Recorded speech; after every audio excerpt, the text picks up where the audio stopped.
स्वर्ग और मोक्ष किसी संप्रदाय की ठेकेदारी नहीं है। कबीर ने कहा है ठेकेदारी गलत है। गहना एक कनक ते गहना यामे भावनो दूजा कहन सुनन को दुई कर थापे एक नमाज एक पूजा वही महादेव वही मोहम्मद ब्रह्मादम कहिए को हिंदू को तुर्क कहावे एक जमीन पर रहिए। एक जमीन पर रहते हिंदू मुसलमान कौन है? वेद किताब पढ़े हुए कुतबा वे मौलाना वे पाड़े बेगर बेगर नाम धरा एक मिट्टी के भाड़े एक मिट्टी के बर्तन है दोनों।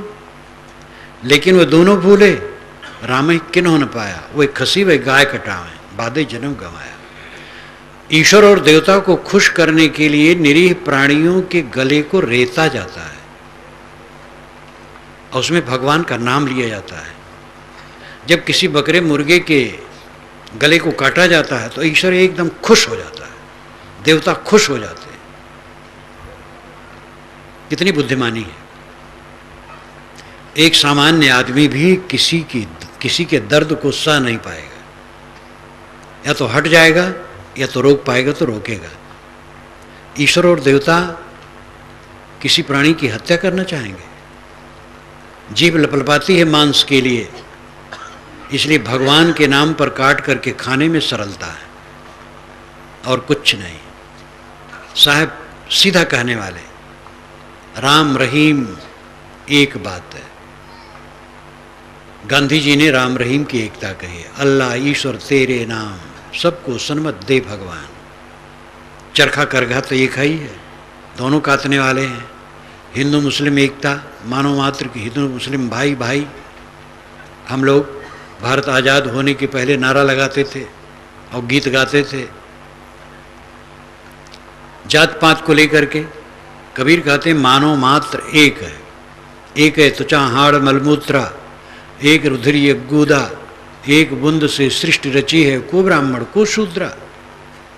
रजोगुण ब्रह्मा तमोगुण शंकर सतोगुणी हरि होई, कहीं कबीर राम रम रही है हिंदू तुर्क न कोई हिंदू है न मुसलमान न ब्राह्मण न शूद्र। सबके अंदर में वही तत्व लगा है, हड्डी मांस चाम रक्त, और सबके अंदर में ब्रह्म बैठा है। तो भिन्न क्या है?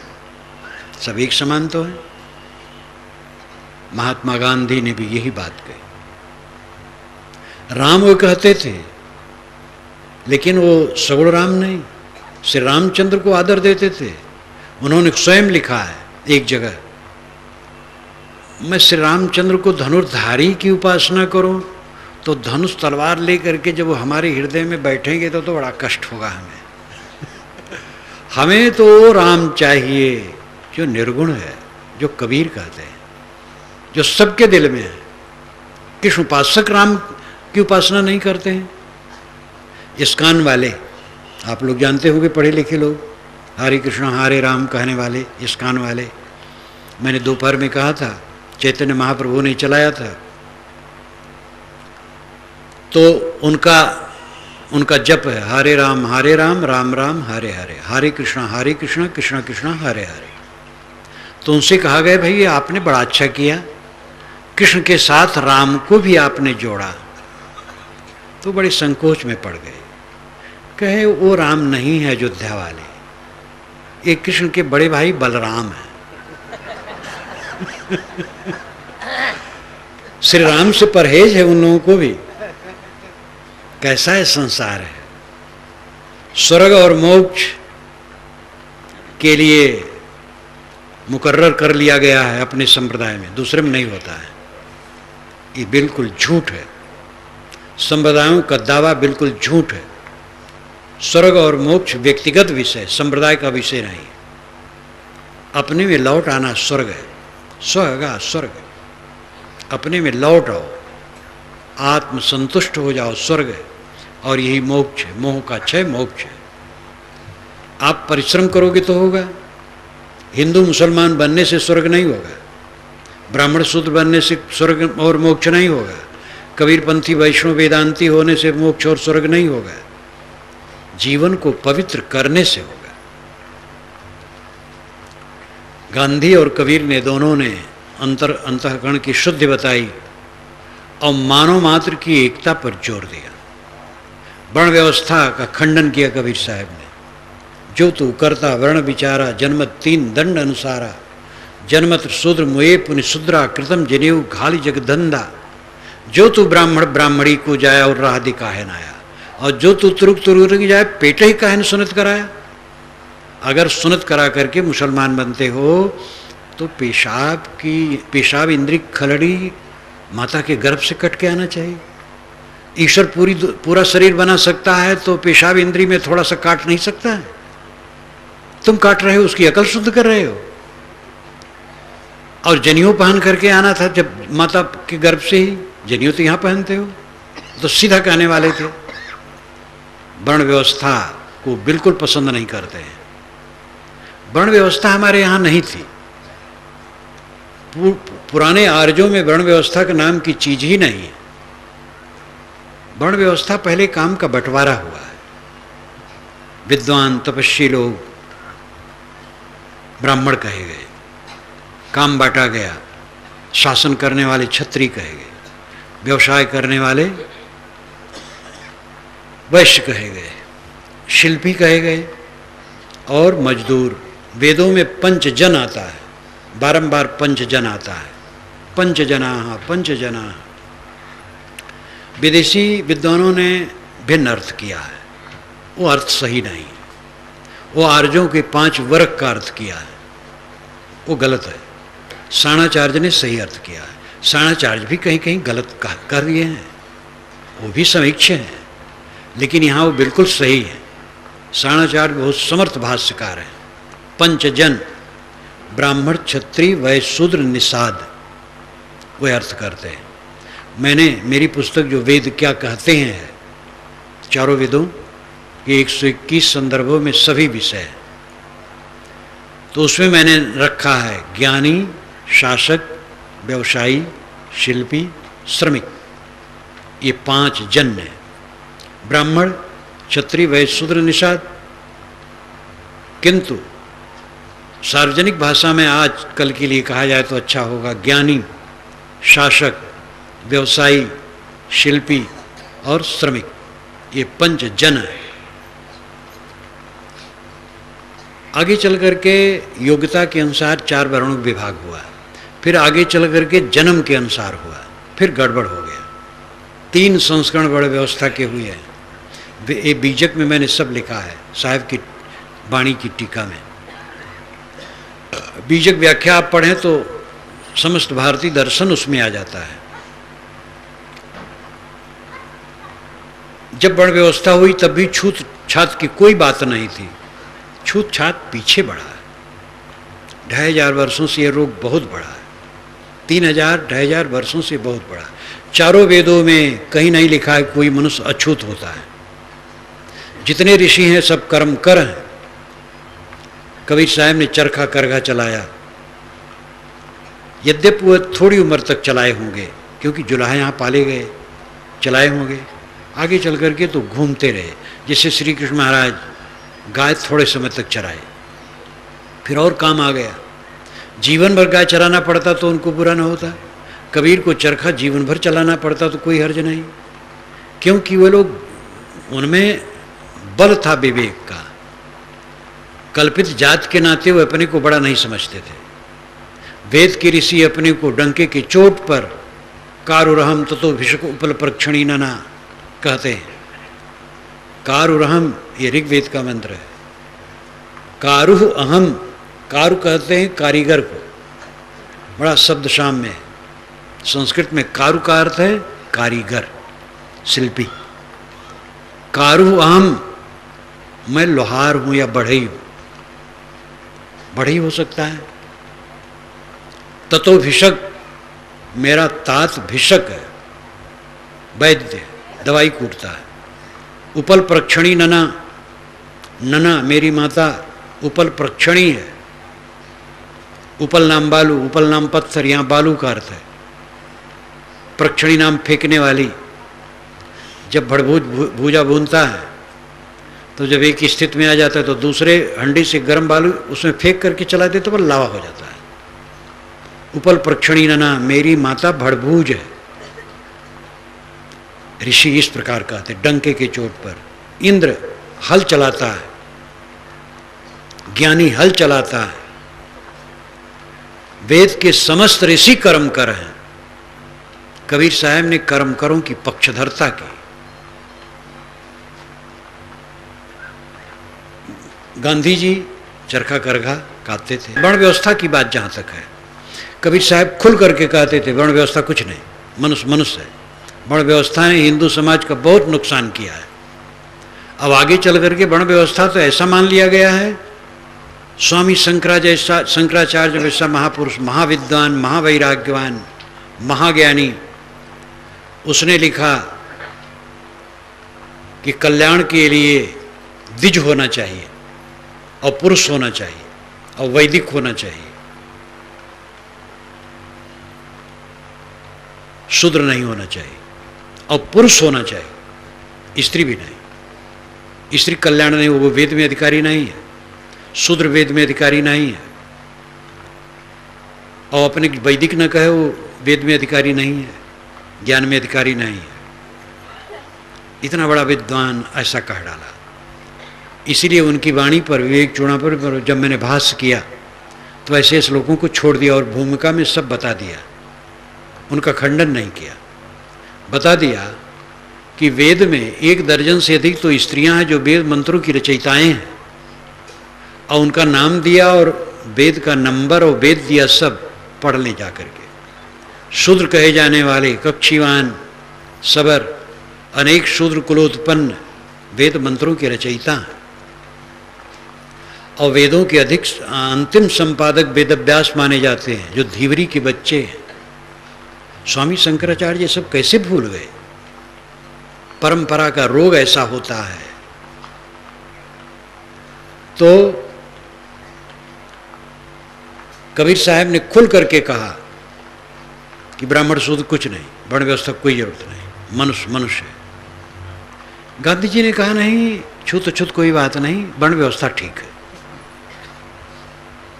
एक हरिजन सेवक ने कहा, बापूजी अंतरजातीय विवाह हो सकता है? कहे हाँ। कहे तो वर्ण व्यवस्था, आप कहते वर्ण व्यवस्था सही है, कहे तो वर्ण व्यवस्था अपनी जगह ठीक है, अंतरजातीय शादी करना कोई हर्ज नहीं, छुआछूत कुछ नहीं, लेकिन वर्ण व्यवस्था अपनी जगह ठीक है। तब आखिर वर्ण व्यवस्था है क्या? कबीर सीधे कहते हैं वर्ण व्यवस्था गलत है और छूत छात मानना गलत है। और कि 6 लेत हो छींचा, तुमसे कहो कौन है नीचा। पंडित से साहब कहते और कि छूने से तुम मंत्र पढ़ते हो और पानी छिड़कते हो, ओम अपवित्र पवित्रो करते हो, तुमसे कौन नीचे?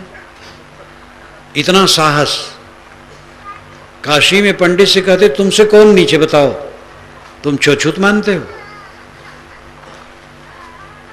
कबीर और गांधी में फर्क है।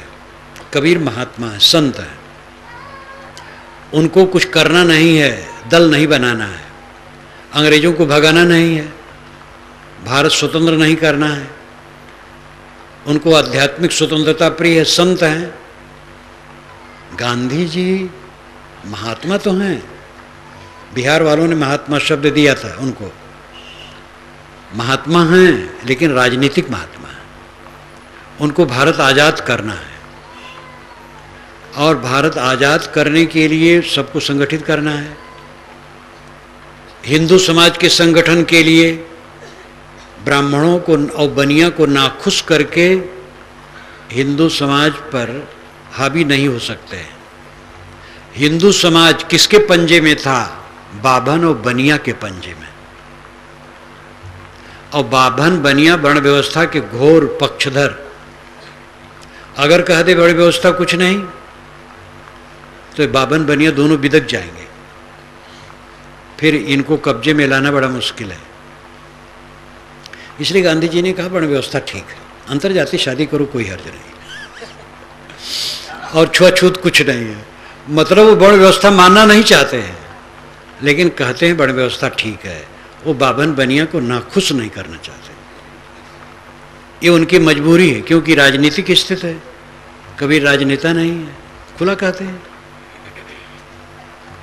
वे कहते हैं कि भाई वेद ही ईश्वर वचन है, ऐसी बात नहीं, कुरान बाइबिल भी ईश्वर वचन है, लेकिन ईश्वर वचन जिसको हम जिस पुस्तक को कहते हैं सब मान लें, ऐसी बात नहीं, विचार करें। तो क्या ईश्वर की अकल गांधी जी से कम थी? जब ईश्वर वचन वेद है, कुरान है, बाइबिल है, तो गांधी जी उसमें विचार करने वाले कौन होते हैं? गांधी जी जानते हैं कि सारी पुस्तकें मनुष्य की रचनाएं हैं, लेकिन वो हिंदू, मुसलमान, ईसाइयों को नाखुश नहीं करना चाहते, क्योंकि इनको सब को लेकर के उन्हें भारत आज़ाद करना है। ये उनके पास मजबूरी है। कबीर कोई मजबूरी नहीं है, वो सीधे कहते हैं वेद, कुरान, बाइबिल सब मनुष्यकृत है, इसलिए स्वतः प्रमाण कुछ नहीं, विवेक से प्रमाण। विवेक से जो सत्य जच है उसको मानो। आप लोगों ने उनका दोहा सुना होगा, कहा भी होगा, साधु ऐसा चाहिए जैसा सुप सुभाए, सार सार को गह रहे थोथा दे उड़ाए। साधु वह प्रशंसनीय जो शुभ स्वभाव का हो। शुभ का स्वभाव क्या है? फटक देता, भूसी उड़ जाती, चावल रह जाता है। जो अनर्गल बातों को हटा दे, सही को ले ले, वो साधु है। साधु साहब केवल हमारे वेश वालों को नहीं मानते थे, मानव मात्र को साधु मानते हैं। इसीलिए कहते कहें कबीर सुनो भाई साधु, उनका स्टाइल है इस दुनिया में अकेला, कहें कबीर सुनो भाई साधु। तो शुभ स्वभाव बनने की राय देते हैं। कोई पुस्तक स्वतः प्रमाण है, ये गलत है। देखो क्या लिखा है। लोग कहते हैं अमुक पुस्तक में लिखा, आप नहीं मानते, अमुक महापुरुष ने कहा है। हमें इसकी चिंता क्यों करनी चाहिए? हमें ये चिंता करनी चाहिए कि क्या लिखा है, उस पर विचार करें। गांधी जी भी ये मानते हैं, लेकिन मुसलमान, ईसाई, हिंदू सबको नाखुश नहीं करना चाहते। तो कहते वेद, कुरान, बाइबिल सब ईश्वर के वचन हैं, लेकिन इसका मतलब ये नहीं कि स्वयं विचार न करना चाहिए, सब बात मान लेना चाहिए। ऐसी मजबूरियां हैं उनके पास। तो दोनों में साम्य बहुत है, अंतर है कुछ कारणवश। और फिर कबीर संत हैं, आध्यात्मिक हैं पूरा। महात्मा गांधी ने स्वयं लिखा है कि मेरा महात्मापन राजनीतिक है, थोड़े दिन में उड़ जाएगा। ये भी उनकी विशेषता है। राजनीति में महात्मा होना गांधी जैसा न भूतो न भविष्यत कहते तो नहीं बनता है। मार्कस ऑरेलियस मध्य युग में रोम सम्राट महात्मा था। उसकी डायरी बहुत दिनों के बाद मिली, छापी गई, पतली सी है। पुस्तक उसने नहीं लिखा है, अपने को लिखा है। उसने कहा, अय ऑरेलियस, जो चपरासी है वैसे तू भी है। महात्मा था। जनक तो प्राक इतिहास काल में हुए हैं, हमारे यहाँ जनक हुए हैं, वो भी गृहस्थी में महात्मा थे। महात्मा गांधी का जो स्वरूप है सर्वांग, आज पूरी दुनिया में अद्भुत है। उनकी जयंती के अवसर पर हम लोग खुश हैं। विशेष इस पर न कह करके थोड़ी चर्चा आध्यात्मिक। हम लोग जहां बैठे हैं वहां हमारा कुछ नहीं है। जिस मिट्टी के लौंदे में बैठे हैं वो मिट्टी का लौंदा भी मेरा नहीं। इंग्लैंड, अमेरिका में किसी खेत में मिट्टी का लौंदा पड़ा होगा, जितनी दूर हमारा अपना माना हुआ शरीर उतनी ही दूर मानो पड़ा है। ये मिट्टी का लौंदा, और इसमें हमारी चिपकाहट है। यही देह माने बैठे हैं, मैं देह हूं, नाम रूप देह, इसी में चिपके बैठे हैं। अपने को पहचानो। आप देह नहीं है, देही है, देह में रहने वाला आत्मा। आपन पो आपो ही बिसरो, जैसे स्वान कांच मंदिर में भ्रमित भूस मरो। साहब ने कहा, तुम अपने स्वरूप को स्वयं भूल गए हो। तुम शुद्ध बुद्ध निर्मल चेतन आत्मा हो। तुम स्त्री पुरुष नहीं हो। हंस देह तज न्यारा हुई, ताकि जात कहे दो कोई। स्याह सफेद की राता पियरा, आवरण वर्ण की ताता सियरा। हिंदू तुरुक की बूढ़ो बारा, नारी पुरुष का करो विचारा। साहब जब प्रश्न करने लगते तो मुक्केबाज की तरह घेर घेर के प्रश्न करते हैं। हंस जब देह छोड़ करके अलग होता है, आत्मा जब देह छोड़ करके अलग होता है, उसकी जात क्या कही जाएगी? हंस देह तज न्यारा हुई, ताकि जात कहे दो कोई, स्याह सफ़ेद की राता पियरा, वो काला है कि सफ़ेद है, लाल है कि पीला है, स्याह सफ़ेद की राता पियरा, अवर्ण वर्ण की ताता सियरा, वो अवर्ण है कि सवर्ण है, वो गर्म है कि ठंड है, अवर्ण वर्ण की ताता सियरा, हिंदू दुर्ग की बूढ़ो बारा, वो हिंदू है कि मुसलमान, बूढ़ा है कि बालक, नारी पुरुष का करो विचारा, वो नारी है कि पुरुष। आत्मा शुद्ध चेतन है। वैसे पुरुष शब्द आत्मा के लिए है। संस्कृत में पुरुष का अर्थ होता है आगे आगे ज्ञान प्रकाश करने वाला। पुर उष, ये दो पद मिलकर के पुरुष शब्द बनता है। पुर नाम आगे, उष नाम जलाना। जैसे पुरोहित, पुरोहित का मतलब आगे चलने वाला, नायक। तो देहाती भाषा में पुरोहित को उपरोहित कहते हैं। फिर मजाक भी, अरे वो पुरोहित हैं, ऊपर के हित है, तो ये मजाक बना लेते हैं। लेकिन पुरोहित शुद्ध शब्द पुरोहित है। पुर आगे, हित बैठा हुआ, स्थित। इसी प्रकार पुरुष, पुर आगे, उस जलाना, आगे आगे जो ज्ञान प्रकाश करे वो आत्मा पुरुष है। वो चाहे स्त्री शरीर में हो, पुरुष शरीर में हो, नपुंसक शरीर में हो, सब पुरुष है। यह जब देह छोड़ता है तब क्या उसको कहोगे? शुद्ध आत्मा ही रहेगा उसमें, हिंदू मुसलमान कुछ नहीं।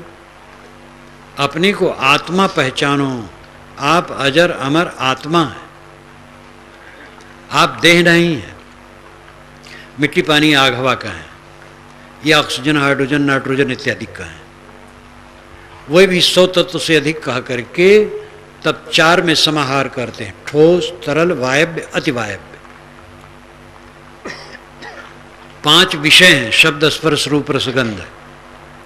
अगर 100 से अधिक तत्व हैं तो एक तत्व का एक विषय तो होना चाहिए, और उसको ग्रहण करने के लिए उतनी इंद्रियां होनी चाहिए। तो आदमी में 100 से अधिक इंद्रियां तो नहीं है। 5 ही विषय हैं, शब्द स्पर्श रूप रसगंध, ठोस तरल वायव्य अतिवायव्य। ये समस्त तत्वों का समाहार करके वैज्ञानिक कहते हैं ठोस तरल वायव्य अतिवायव्य। और इनमें कहीं भी चेतना नहीं है, न ऑक्सीजन में है, न हाइड्रोजन में है, न नाइट्रोजन में है, न फास्फोरस में है, न रेडियम में है। किसी भी जड़ तत्व में चेतना नहीं है। और जड़ तत्व में चेतना नहीं है तो उससे निर्मित पदार्थ में चेतना कैसे आएगी? चेतना एक स्वतंत्र गुण है, गुण का द्रव्य होता है, वो आत्मा है, रूह, सोल, जो कहो, वो ज्ञाता, ज्ञान स्वरूप, जो आप बोल रहे, आप शुद्ध चेतन आत्मा प्रकृति से अलग है। यह देह की सार्थकता है, इससे साधना करके आत्म स्थित प्राप्त कर लेना, स्वरूप स्थित प्राप्त कर लेना। अपने स्वरूप में स्थित हो जाना जीवन का फल है। आत्मलीनता, ब्राह्मी स्थित। जीव सादा शब्द है, उसी के विशेषण में राम, रहीम, अल्लाह, खुदा, गॉड, ब्रह्म, परमात्मा सब है। जीव को हटा देने पर कहीं शिवत्व की घटना न घटेगी। पानी का स्रोत है, तेल का स्रोत है, रत्नों की खान है, लेकिन ज्ञान की खान और स्रोत कहीं जमीन में है? वो मनुष्य है। आप अपने को हीन और तुच्छ न समझें। आपको हटा करके परमात्मा कहीं सफल नहीं हो सकता है। ज्ञान की बात करने वाला, अज्ञान की बात करने वाला, दया का काम करने वाला, लूटने वाला, कला का काम करने वाला, व्यवसाय करने वाला, शासन करने वाला कौन है? हर जगह कौन है जो ज्ञान विज्ञान का प्रकाशन कर रहा है? वो मनुष्य है। मनुष्य की चेतना है। आप तुच्छ नहीं हैं, आप महान हैं। अपनी महानता को समझें। महानता क्यों नहीं समझ में आती है? क्योंकि अपने स्वरूप का बोध नहीं, बाहर भटकते हैं। पुरुष सूक्त में, ऋग्वेद में पुरुष सूक्त में एक सूक्त आता है कि पुरुष अपनी महिमा से बड़ा है, उसके एक पाद में संसार है, विश्वाम्भूतानि, लेकिन तीन पाद अमृत में स्थित है। ब्रह्म के एक पाद में विश्व है, प्रपंच है, और तीन पाद में अमृत है। इन्हीं एक चवन्नी में, ब्रह्म के एक चवन्नी में तो जगत है और तीन चवन्नी में अमृत है। एक बुजुर्ग ने मुझसे पूछा, महाराज वो अमृत कहाँ है? मैंने कहा कागज में है केवल। तो बड़ा हताश हुआ। तो कहा फिर तो ब्रह्म अमृत कहीं नहीं है? कहे मैंने कहा आप में है। कहे अनुभव नहीं होता है? मैंने कहा अहंकार कामना छोड़ो, अनुभव होगा। तो संतुष्ट हुआ। अमृत आप में है, वो तो महिमा की बात कही गई इस मंत्र में कि तीन पाद अमृत में स्थित है। दिव्य कहा गया अंतिम में, दिव्य त्रिपादस अमृतम दिव्य। तीन पाद, ब्रह्म के तीन पाद जो अमृत में स्थित हैं वो दिव्य में स्थित है, सूर्य मंडल में। ये महिमा परक वचन है। अमृत आप में है। अमृत वस्तु जाने नहीं मगन भया सब लोग, कहाँ कबीर कामो नहीं जीव ही मरण न हो। लोग अमृत वस्तु नहीं जानते, मगन है सब विषय वासना में। साहब कहते जब कामो नहीं, काम वासना समाप्त हो जाए। काम वासना का अर्थ एक नहीं है।